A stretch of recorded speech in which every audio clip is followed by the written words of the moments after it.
When we fast from before sunrise to sunset for an entire month, and there's no food or water, period. And no intimacy as well. So you would abstain from intimacy with your spouse as well in that time. No food or water, no bread, no nothing.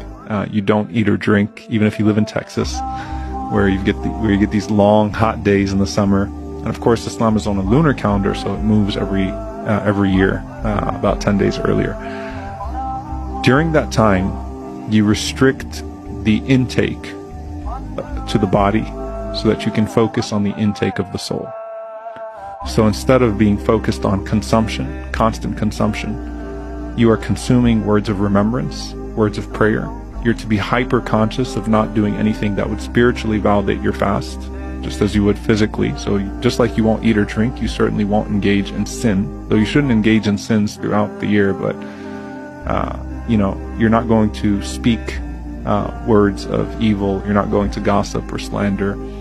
You try to fast with your eyes, not look at things that are not praiseworthy.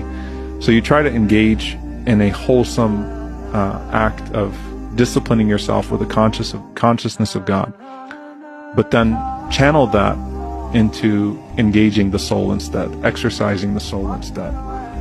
And what you'll find with Muslims in this act of God consciousness, where they reduce the consumption, is they become far more grateful for the blessings of God, because throughout our lives we just take sips of water, we eat what we can, we snack.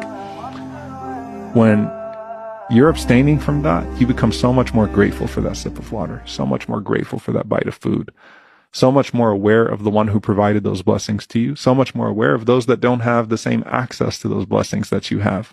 So you also develop a sense of empathy for the poor that don't have access to those blessings on a regular basis, that can't help but fast. And on top of that, again, spiritually, you are engaged in extra reading. At that time, people are listening to more lectures. People are engaged in extra acts of devotion, extra acts of charity. Muslims are most charitable in the month of Ramadan. So you just feel great. And